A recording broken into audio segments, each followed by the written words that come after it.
करीम वअला आलिहि व अस्हाबिहि अजमईन। अल्लाहुम्मा सल्लि अला सय्यिदिना व मौलाना मुहम्मद व अला आलि सय्यिदिना व मौलाना मुहम्मद व बारिक व सल्लिम सलातन व सलामन कसीरन कसीरा या रब्बि सल्लि व सल्लिम दाइमन अबदा अला हबीबिक खैरिल खल्क़ि कुल्लिहिम। अम्मा बादु फ़अऊज़ु बिल्लाहि मिनश शैतानिर रजीम। बिस्मिल्लाहिर रहमानिर रहीम। कुल्लु नफ्सिन ज़ाइक़तुल मौत सुम्मा इलैना तुरजऊन। वक़ाल तआला नब्बि इबादी अन्नी अनल गफ़ूरुर रहीम व अन्ना अज़ाबी हुवल अज़ाबुल अलीम। सदक़ल्लाहुल अज़ीम व सदक़ रसूलुहुन नबियुल करीम। हज़रात उलमा इकराम, बुज़ुर्गान दीन और मेरे भाइयों, हम सब ने मर के अल्लाह के पास जाना है। मौत बरहक है और उसका वक़्त तय है और तयशुदा वक़्त में अल्लाह के पास हम सब ने जाना है। और जाने का कोई वक़्त हमें बताया नहीं गया। अल्लाह के यहाँ मुतय्यन तो है, लेकिन हमें बताया नहीं गया कि मौत किस वक़्त आएगी। कुल्लु नफ्सिन ज़ाइक़तुल मौत। हर इंसान ने मौत का मज़ा चखना है। तो मर के जाएंगे कहाँ? फरमाया सुम्मा इलैना तुरजऊन, फिर हमारी तरफ लौट के आएंगे। तो मर के अल्लाह के पास जाना है। तो जिस अल्लाह के पास जाना है उसकी शान क्या है? जब किसी इंसान ने किसी जज के सामने पेश होना हो, किसी बाइख्तियार अफसर के सामने पेश होना हो और किसी ऐसी अदालत में पेश होना हो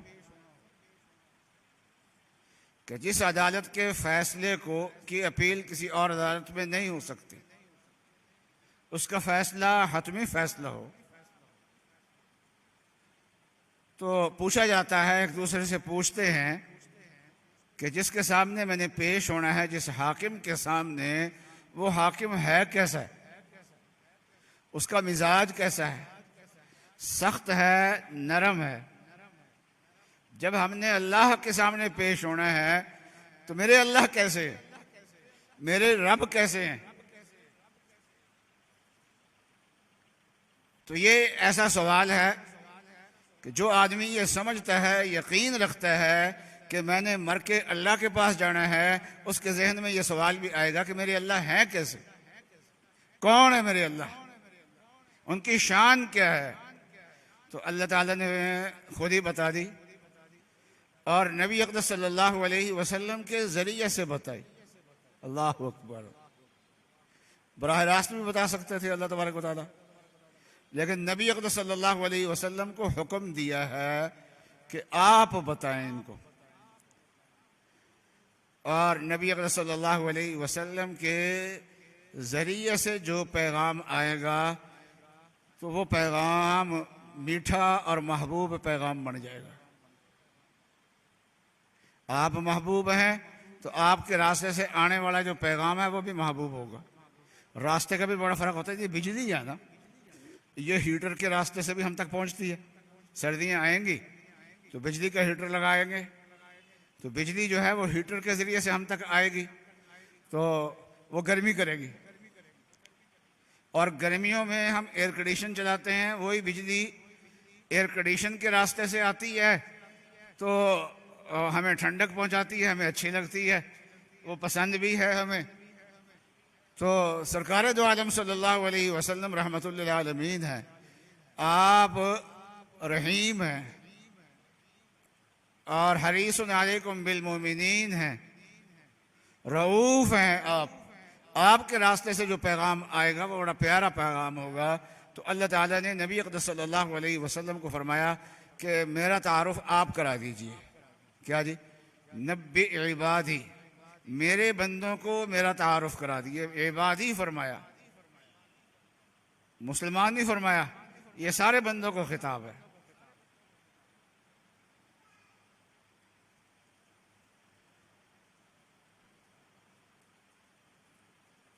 एक आदमी ने हिंदू मुस्लिम मुश्तरका कोई कॉन्फ्रेंस थी, तो एक हिंदू ने मुसलमानों के कुरान पे एतराज़ कर दिया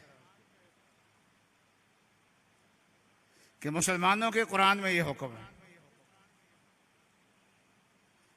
तो चूंकि स्टेज का मुंतज़िम भी हिंदू था, उसने रवादारी के लिए कहा कि नहीं, आप कुरान पाक को किसी आलिम से समझें, आप खुद मुताला करने की बजाय आपने सही समझा नहीं होगा। तो एक आलिम वहाँ पर मौजूद थे, उन्होंने कहा कि मुझे इजाज़त दो, मैं इसका जवाब दे दूँ ज़रा। वो जवाब यह है, उन्होंने जवाब दिया कि आपने ये कहा तुम्हारा कुरान, याद रखिए कुरान सिर्फ मुसलमानों का कुरान नहीं है, ये रब का पैगाम है, सारे इंसानों के नाम है, ये आपका भी है। आप ज़रा पूरा पढ़ के देखिए, आपने अभी पढ़ा नहीं है। फातिहा से पढ़े और वन्नास तक सारा कुरान पाक पढ़ लें। तो यहाँ भी अल्लाह ताला ने मुसलमानों को खिताब नहीं फरमाया, बंदों को खिताब फरमाया, और फरमाया मेरे बंदों को फरमा दीजिए। अल्लाह अकबर, कितना इसमें रहम की शान पाई जाती है कि नब्बी इबादी, मेरे बंदों को बता दीजिए, अन्नी अनल गफूरुर रहीम, मैं बहुत बख्शने वाला हूँ और मैं बहुत रहम करने वाला हूँ। और आगे फरमाया, इसी पैगाम का दूसरा हिस्सा भी बाकी है, और फरमाया कि यह भी बता दो कि वह अन्ना अज़ाबी हुवल अज़ाबुल अलीम, मेरा अज़ाब भी बड़ा दर्दनाक अज़ाब है, इसलिए इस अज़ाब से बचो। तो अल्लाह तबारक व तआला गफूरुर रहीम किसके लिए है और अल्लाह का अज़ाब किसके लिए है? गुनाह हर बंदे से हो जाता है। कुल्लुकुम खत्ता, वह तुम में से हर एक खताकार है। थोड़ा नहीं, खत्ता मुबालगे का सीगा है, हमसे एक आध गलती नहीं होती, गलतियां बेशुमार होती हैं। और वह खैरुल खत्ताईन तव्वाबून, बेहतरीन खताकार वो हैं जो कसरत से तौबा करते हैं। खत्ता ये भी मुबालगे का सीगा, तव्वाब भी मुबालगे का सीगा। जब हमारे गुनाह बेशुमार हैं तो फिर तौबा भी बेशुमार होनी चाहिए। हज़रत मौलाना इदरीस साहब कादलवी रहमतुल्लाह अलैह फरमाया करते थे कि ए अल्लाह, आपका उतना शुक्र जितने आपके इनामात हैं, और या अल्लाह आपसे उतनी बार माफ़ी जितने हमारे गुनाह हैं। तो हमारे गुनाह बेइंतहा, तो तौबा भी बेइंतहा होनी चाहिए। जो इंसान अल्लाह के बंदे बनने की कोशिश करते हैं, अल्लाह से डरते हैं, अल्लाह की मोहब्बत रखते हैं, ऐसे लोगों से भी खताएं हो जाती हैं, फिर वो तौबा और इस्तिग़फ़ार भी करते हैं। हर आदमी कहता था जी अल्लाह बख्शी, अल्लाह बख्श से, नमाज कोई नहीं पढ़नी, मस्जिद में कभी आना नहीं। वो कहते हैं ना कि वो कसाई जो है ना, वो अच्छा ज़िबा करने लगा था बछड़ा, तो वो छूट के दौड़ पड़ा, दौड़ के मस्जिद में आ गया। तो ये भी पीछे पीछे, कसाई भी पीछे पीछे उसको पकड़ने के लिए आ गया। और मौज़िन ने कहा अपने बछड़े संभाल के रखा करो, ये अल्लाह का घर है, को ख्याल तो करो, ये कहाँ आ गए। तो वो भी अजीब आदमी था, कहने लगा मौलवी साहब बेजुबान से आ गया है, कभी मैंने भी देखा मस्जिद। तो जिस आदमी ने कभी मस्जिद में आना ही नहीं है और गुनाह करते हुए कभी उसके दिल में डर ही पैदा नहीं होता, मैं अल्लाह तबारक व तआला की नाफरमानी कर रहा हूँ, और अल्लाह तबारक व तआला ने मनसब दिया है, उस मनसब के जरिए से लोगों को नुकसान पहुंचा रहे हैं। और बाज़ वो लोग होते हैं जो अपने मनसब से पूरी कौम को और पूरी मिल्लत को नुकसान पहुंचाते हैं। अब देख लीजिए हमारे मुल्क में महंगाई किधर को जा रही है, हर रोज़ के हिसाब से बढ़ रही है, और बिजली के रेट कहाँ तक बढ़ गए। नाअहली है, और नाअहलों को लाने वाले कौन हैं? उनके जो फैसले हैं वो फैसला ऐसा गुनाह है कि वो कोई इनफरादी गुनाह नहीं है, कौमी सतह का गुनाह है।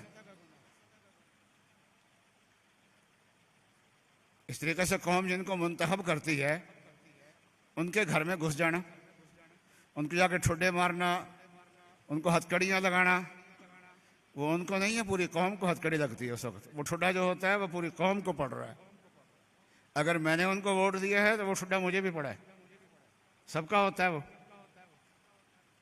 वो जो जुर्म कर रहे हैं ना, वो कौमी नौइयत का जुर्म होते हैं और फिर उनको एहसास ही नहीं होता।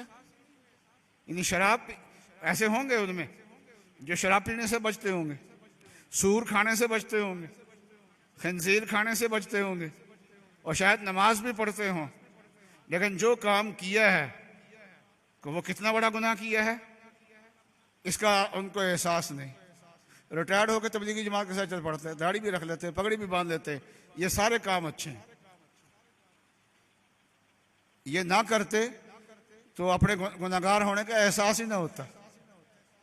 अब एहसास होगा तो उन गुनाहों से भी तौबा करेंगे, कौम से भी वो किताब लिखें और शाये करें और कौम से भी माफ़ी मांगे, और जिनको के ज़रिए से जिनको गिरफ्तार करके पूरी कौम को इज़ा पहुंचाई उनसे भी माफ़ी मांगे। और जज भी ऐसे हैं जो पढ़े लिखे हुए फैसले सुना देते हैं। वो मनसब तो इंसाफ करने वाला है, उस मनसब पे बैठ के जुल्म करते हैं। मैं बता रहा था गुनाह करते हैं लेकिन गुनाह का एहसास तक नहीं है, डट के गुनाह करते हैं। तो ऐसे लोग जो हैं इनके लिए है कि अन्ना अज़ाबी हुवल अज़ाबुल अलीम, मेरा अज़ाब जो है वो दर्दनाक अज़ाब है। और एक गुनाहगार वो हैं जो फ़राइज़ भी अदा करने का एहतमाम करते हैं, अपनी वसअत के मुताबिक गुनाहों से भी बचते हैं, लेकिन फिर कुछ गुनाह हो जाते हैं उनसे, वो अल्लाह के सामने हाथ भी जोड़ते रहते हैं। तो अल्लाह तबारक व तआला उनको माफ़ करने वाले हैं। और अल्लाह ताला से माफ़ी कौन मांगेगा? गुनाह का एहसास किसको होगा? जिसके दिल में अल्लाह का खौफ होगा। व अम्मा मन खाफ मकाम रब्बिही, कि जो आदमी अपने रब के सामने खड़े होने से डर गया, वो मर के अल्लाह के पास जाना है, अल्लाह को जवाब देना है। वनहन नफ्सा अनिल हवा, और अपने नफ्स को ख्वाहिशात से उसने बचा लिया। फ़इन्नल जन्नत हियल मअवा, कि जन्नत उनका ठिकाना है, सीधे जन्नत में जाएंगे। तो जिसके दिल में अल्लाह का खौफ आ जाता है वो ख्वाहिशात को अपने ऊपर मुसल्लत नहीं करता, ख्वाहिशात नाजायज़ ख्वाहिशात पे अमल नहीं करता।